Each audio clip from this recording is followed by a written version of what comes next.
누가복음 19장 24절을 보도록 하겠습니다. 누가 얻나 제비 뽑자. 예수님을 십자가에 못 박은 군인들이 예수님의 옷을 나누어 가지는 것은 창세기 3장 21절에 여호와 하나님이 아담과 그의 아내를 위하여 가죽옷을 지어 입히셨다는 말씀의 성취라 말씀드렸습니다. 무화과 잎으로 치마를 만들어 자신의 부끄러움을 곧 죄를 가리려던 아담과 하와에게 곧 교회에게 여호와 하나님이 가죽옷을 지어 입히셔서 부끄러움을 영원히 가릴 수 있도록 해주신 것입니다. 이 모습은 모형으로 여자의 후손으로 오실 메시아가 십자가에서 죽으시고 부활하여 입고 계시던 옷을 죄인들에게 입혀주어 죄를 덮어주시고 의롭다 여겨 주셔서 구원해 주신다는 뜻인 것입니다. 이 말씀의 성취가 예수님을 십자가에 못 박은 군인들이 예수님의 옷을 나누어 가지는 모습으로 모든 성경을 십자가로 자세히 풀어주는 말씀을 들을 때 성령님이 마음의 눈으로 십자가에 못 박힌 예수님을 바라보게 하여 예수님의 의의 옷을 곧 가죽옷을 나누어 가지게 하여 구원해 주신다는 뜻인 것입니다. 그럼 정말로 십자가에 못 박힌 예수님을 쳐다보면 구원을 받을 수 있는지 모형으로 말씀하고 있는 민수기 21장 5절에서 9절을 보도록 하겠습니다. 민수기 21장 5절 백성이 하나님과 모세를 향하여 원망하되 어찌하여 우리를 애굽에서 인도에 내어 이 광야에서 죽게 하는가. 이곳에는 먹을 것도 없고 물도 없도다. 우리 마음이 이 하찮은 음식을 싫어하노라 하매. 하나님이 자신들을 왜 애굽에서 인도에 내었는지 모르고 있는 모습입니다. 사탄의 노예로 살다가 영원히 꺼지지 않는 지옥불의 고통을 받아야 하는 자신의 처지를 모르고 있는 자들의 모습인 것입니다. 그런데 이러한 처지에 놓여있는 자들을 광야로 인도하여 복음의 말씀을 전하여 듣게 하시고 믿음에 이르게 하여 구원해 주시려고 하나님은 생명의 양식을 만나를 주신 것입니다. 그런데 반드시 먹어야 하는 생명의 양식을 하찮은 음식으로 여기고 원망하고 있는 것으로 복음의 말씀을 듣기 싫어하는 모습인 것입니다. 생명의 양식인 십자가로 풀어주는 복음의 말씀을 배척하며 믿음에 이르지 못하여 구원받지 못하는 것으로 아담과 하와가 뱀의 유혹에 넘어가 선악과를 먹는 모습과 같은데 이 모습을 이어지는 6절은 이렇게 말하고 있는 것입니다. 민수기 21장 6절 여호와께서 불뱀들을 백성 중에 보내어 백성을 물게 하심으로 이스라엘 백성 중에 죽은 자가 많은지라. 반드시 먹어야 할 생명의 양식인 만나를 배척한 것은 아담과 하와처럼 뱀에 물린 자와 같아서 지옥불에 던져진다는 뜻으로 불뱀에 물려 많은 사람이 죽었다고 말하는 것입니다. 이런 자들의 생명을 살리기 위하여 모세는 여호와께 기도하는데 이어지는 7절을 보도록 하겠습니다. 민수기 21장 7절 백성이 모세에게 이르러 말하되 우리가 여호와와 당신을 향하여 원망함으로 범죄하였사오니 여호와께 기도하여 이 뱀들을 우리에게서 떠나가게 하소서. 모세가 백성을 위하여 기도하매 불뱀에 물려 죽어가는 백성을 위하여 모세가 중보 기도했다는 것은 아담과 하와가 뱀의 유혹에 넘어가 모든 인류가 지옥불에 들어가게 되었는데 예수님이 메시아 언약의 말씀을 이루게 하셔서 그들의 생명을 살리게 해달라고 아버지께 간절히 기도하시는 모습을 말하고 있습니다. 그래서 여호와 하나님은 이런 자들의 생명을 살리시기 위하여 예수님을 십자가에 내어주시게 되는데 여호와 하나님은 모세에게 이어지는 8절에 이렇게 말씀하십니다. 민수기 21장 8절 여호와께서 모세에게 이르시되 불뱀을 만들어 장대 위에 매달아라. 불뱀 물린 자마다 그것을 보면 살리라. 모세가 녹뱀을 만들어 장대 위에 다니 뱀에게 물린 자가 녹뱀을 쳐다본즉 모두 살더라. 여호와 하나님이 모세에게 불뱀을 장대 위에 매달라 했는데 모세는 놋뱀을 매다른 것입니다. 모세가 불뱀이 아닌 놋뱀을 매다른 백성을 물어 죽게 한 불뱀이 심판을 받는 모습을 그리고 있는 것으로 예수님이 십자가에서 죽으시고 부활하심으로 뱀의 머리를 밟는 모습을 그리고 있는 것입니다. 그런데 불뱀에 물린 자가 놋뱀을 곧 십자가를 쳐다본 즉 모두 살았다는 것입니다. 뱀에 물린 자는 아담과 하와의 후손인 저와 여러분을 말하고 있습니다. 저와 여러분이 십자가에서 뱀의 머리를 밟으신 예수님을 쳐다보니 모두 구원받았다는 뜻인 것입니다. 복음의 말씀을 통하여 십자가에 달려 죽으시고 부활하신 예수님을 마음의 눈으로 바라보니 믿음에 이르게 되어 구원받게 된다고 말씀하시는 것입니다.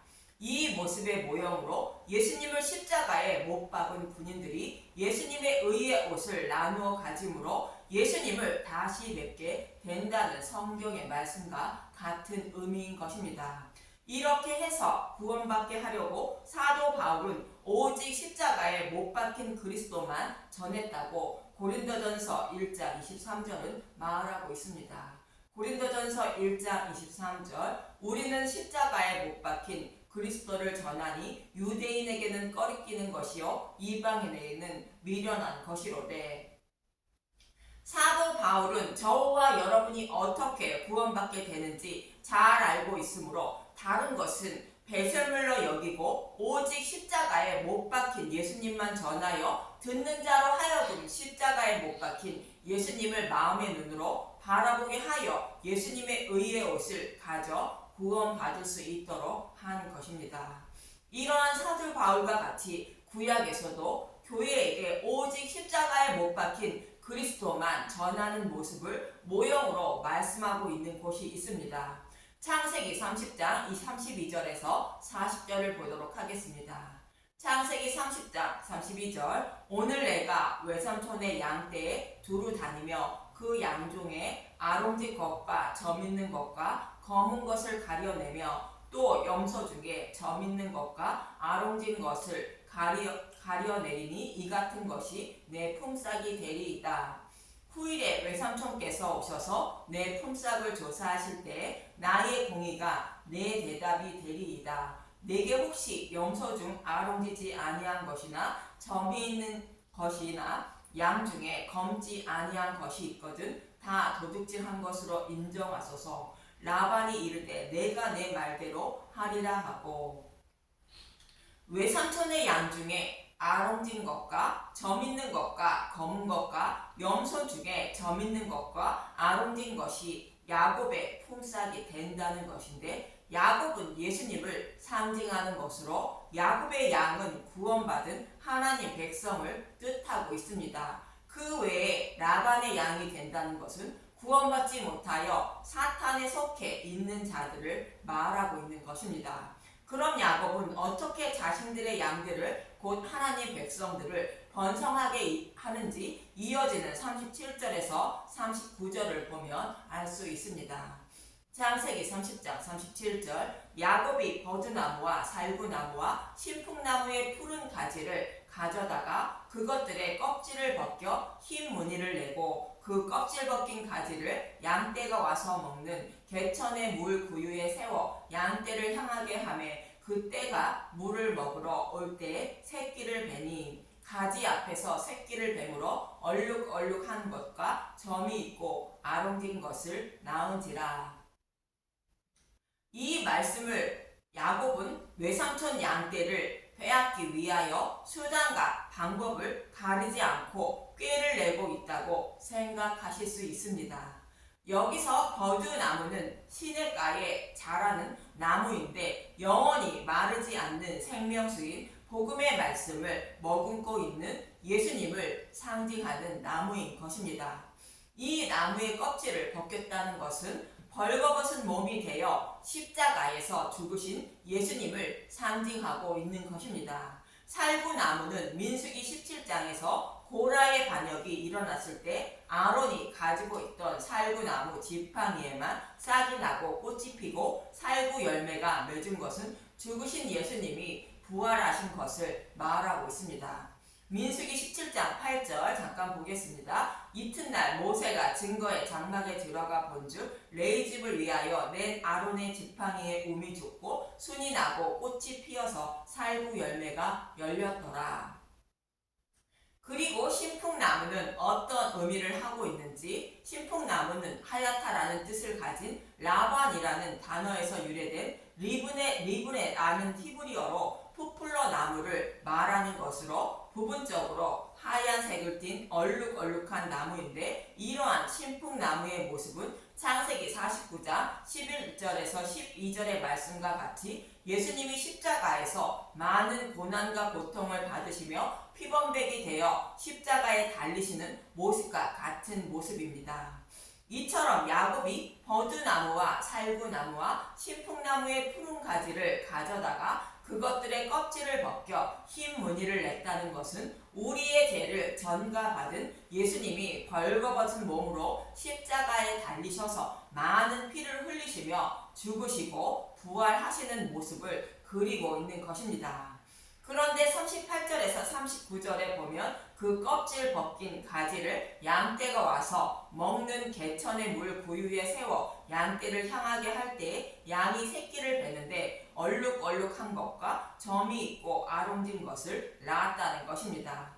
이 말씀은 말씀 전도자가 예수님의 죽으심과 부활인 십자가를 전할 때 그 말씀을 듣고 있는 양떼가 곧 교회가 십자가에 달리신 예수님을 마음의 눈으로 바라보고 믿음에 이르게 하는 모습을 그리고 있는 것입니다. 새로운 푸짐물로 거듭나는 저와 여러분의 곧 교회의 모습을 그리고 있는 것입니다. 이렇게 모든 성경을 십자가로 자세히 풀어주는 말씀을 전할 때에 양들이 새끼를 베어 얼룩얼룩한 것과 점이 있고 아롱진 것을 낳았다는 것으로 저와 여러분이 새로운 피조물로 거듭나 예수님이 주시는 의의 옷을 입게 된다고 말씀하고 있는 문맥인 것입니다. 그럼 저와 여러분이 십자가에 못 박힌 예수님만 전하는 말씀을 듣게 되면 어떻게 새로운 새로운 피조물로 거듭나게 되는지 창세기 27장 6절부터 보겠습니다. 창세기 27장 6절 리브가가 그의 아들 야곱에게 말하여 이르되 내 아버지가 내 형 에서에게 말씀하시는 것을 내가 들으니 이르시기를 나를 위하여 사냥하여 가져다가 별미를 만들어 내가 먹게 하여 죽기 전에 여호와 앞에서 내게 축복하게 하라 하셨으니 그런즉 내 아들아 내 말을 따라 내가 내게 명하는 대로 염소떼에 가서 거기서 좋은 염소 새끼 2마리를 내게로 가져오면 내가 그것을 내 아버지를 위하여 그가 즐기는 별미를 만들리니. 리브가는 아버지 이삭이 장자인 에서에게 하는 말을 듣고 야곱이 축복받게 하려고 염소떼에 가서 좋은 염소 새끼 2마리를 내게로 가져오라고 말하는 것입니다. 여기서 리브가는 자신의 남편인 이삭의 뜻을 다 알고 있는 자로 성령을 모형하고 있습니다. 고린도전서 2장 9절에서 12절을 보도록 하겠습니다.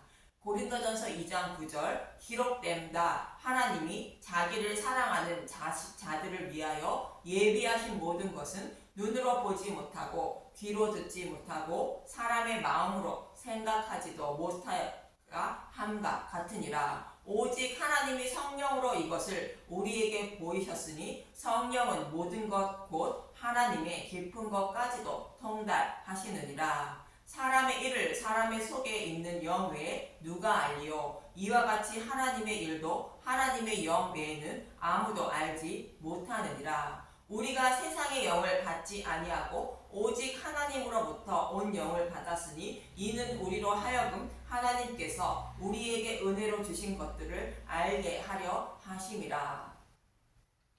세상 사람들은 하나님 아버지의 뜻을 아무도 알지 못하지만 하나님의 영인 성령은 아버지의 뜻을 다 알고 계신다는 것입니다. 그래서 하나님의 뜻을 다 알고 있는 성령이 저와 여러분에게 오시는 것은 하나님이 은혜로 주신 것인 복음의 말씀을 알고 깨닫게 하려고 오셨다는 것입니다. 이 말씀처럼 아버지 이삭이 좋아하는 별미가 무엇인지 리브가는 다 알고 있는 것으로 하나님의 뜻을 다 알고 있는 성령을 상징하고 있는 것입니다. 그래서 염소 떼에 가서 거기서 좋은 염소 새끼 2마리를 4개로 가져오라 말하는 것은 십자가로 풀어주는 복음의 말씀을 들으라는 뜻인 것입니다. 이 모습은 예수님이 제자들에게 복음의 말씀을 자세히 가르쳐 주셨고 그 후에 성령이 오심으로 믿음의 용사가 된 것처럼 복음의 말씀을 들으면 성령님이 믿음에 이르게 하신다는 것을 모형으로 말씀하고 있는 것입니다. 여기서 좋은 염소 새끼 2마리는 2마리 염소인 요셉과 베냐민 곧 예수님을 상징하고 있는 것입니다. 복음의 말씀을 상징도 하고 있습니다. 그래서 리브가의 말씀에 따라 야곱은 좋은 염소 새끼 2마리를 리브가에게 가져가니 리브가는 아버지가 즐기는 별미를 만들었다고 이어지는 14절을 말하고 있습니다. 창세기 27장 14절 그가 가서 끌어다가 어머니에게로 가져왔더니 그의 어머니가 그의 아버지가 즐기는 별미를 만들었더라. 아버지가 즐기는 별미를 만들었다고 말하는데 별미는 예수님에 대하여 아는 믿음을 말하고 있는 것입니다. 하나님은 저와 여러분을 구원하시려고 2마리 염소를 상징하는 메시아 언약의 말씀대로 예수님을 보내주어 십자가에서 약속하신 말씀을 다 이루어 주셨습니다. 그래서 하나님은 그 복음의 말씀을 믿는 것을 원하는 것으로 복음을 믿는 것을 별미로 표현하고 있는 것입니다. 그래서 리브가가 아버지가 즐기는 별미를 만들었다는 것은 들은 복음의 말씀을 성령님이 생각나게 하여 진리의 길로 인도해 주셔서 믿음에 이르게 하셨다는 뜻인 것입니다. 이 모습을 사도 바울은 고린도전서 3장 6절에서 7절에 이렇게 말하고 있습니다. 고린도전서 3장 6절 나는 심었고 아볼로는 물을 주었되 오직 하나님께서 자라나게 하셨나니 그런즉 심는 이나 물 주는 이는 아무것도 아니로되 오직 자라게 하시는 이는 하나님뿐이니라. 복음을 전하는 바울과 아볼로는 오직 십자가에 못 박힌 예수님만 전할 뿐 믿음에 이르게 하지 못한다는 것이며 믿음을 자라게 하시는 이는 오직 하나님뿐이라 말하는 것입니다. 이 말씀처럼 복음 전도자가 전하는 복음의 말씀을 들음으로 내 안에 계신 성령님이 곧 리브가가 믿음을 자라게 하여 구원을 축복을 받게 되는 것입니다. 이렇게 리브가는 야곱에게 믿음을 상징하는 별미를 만들어주고 아버지의 기업을 이어받는 장자의 모습처럼 야곱을 꾸며주게 되는데 이어지는 창세기 27장 15절에서 17절을 잠깐 보도록 하겠습니다. 창세기 27장 15절 리브가가 집안 자기에게 있는 그의 맏아들 에서의 좋은 의복을 가져다가 그의 작은 아들 야곱에게 입히고 또 염소 새끼의 가죽을 그의 손과 목에 매끈매끈한 곳에 입히고 자기가 만든 별미와 떡을 자기 아들 야곱의 손에 주니 어머니 리브가는 에서와 달리 털이 없는 야곱에게 염소 털과 에서의 좋은 의복을 입혀주셔서 아버지의 사랑을 받는 에서처럼 꾸며줍니다. 여기서 에서의 좋은 의복은 예수님의 옷을 상징한다고 말씀드렸습니다. 야곱을 곧 저와 여러분을 에서처럼 꾸며줬다는 것은 야곱에게 예수님의 옷을 입혀주셔서 하나님의 형상을 닮은 자로 만들어 주었다는 뜻인 것입니다. 이 모습은 마치 예수님을 십자가에 못 박은 군인들이 예수님의 옷을 제비 뽑아 나누어 가지는 것처럼 예수님의 옷을 입게 되었다는 뜻인 것입니다. 또 이 모습은 승천하는 엘리야의 모습을 바라본 엘리사가 엘리야의 겉옷을 가지게 되고 자신이 입고 있던 율법의 옷을 찢고 있는 모습과 같은 것입니다. 그럼 이렇게 아버지의 기업을 물려받을 장자의 모습으로 꾸며진 야곱이 정말로 아버지의 축복을 받게 되는지 창세기 27장 21절에서 23절을 보도록 하겠습니다. 창세기 27장 21절 이삭이 야곱에게 이르되 내 아들아 가까이 오라 내가 과연 내 아들 에서인지 아닌지 내가 너를 만져보러 하노라. 야곱이 그 아버지 이삭에게 가까이 가니 이삭이 만지며 이르되 음성은 야곱의 음성이나 손은 에서의 손이로다 하며 그의 손이 형 에서의 손과 같이 털이 있으므로 분별하지 못하고 축복하였더라. 이삭이 에서처럼 꾸며진 야곱을 보고 음성은 야곱인데 에서처럼 꾸며져 있으므로 분별하지 못하고 축복했다는 것입니다. 이 모습과 같이 예수님의 옷을 입은 저와 여러분을 하나님이 보시면 음성은 죄인인데 예수님의 옷을 입어서 분별하지 못하고 축복해 준다는 뜻인 것입니다.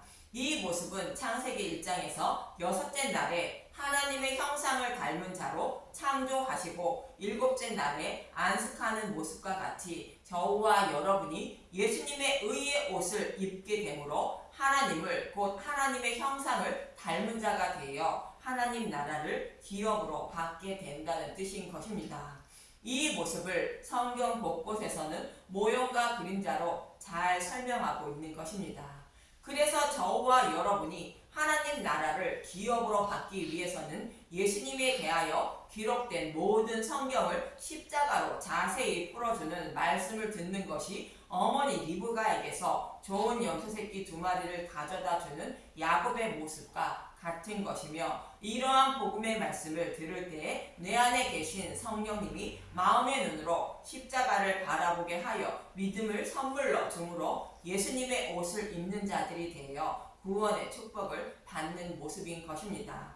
이 모습은 마치 불뱀에 물린 자들이 장대 위에 매달린 노뱀을 바라보는 모든 사람들이 살게 되었다는 말씀과 같은 의미인 것입니다. 그래서 저와 여러분도 좋은 염소새끼 2마리를 리브가에게 가져가기 위하여 모든 성경을 십자가로 자세히 풀어주는 말씀만 들으셔서 야곱처럼 하나님 아버지의 축복을 받는 분들이 되시길 간절히 기도드립니다. 감사합니다.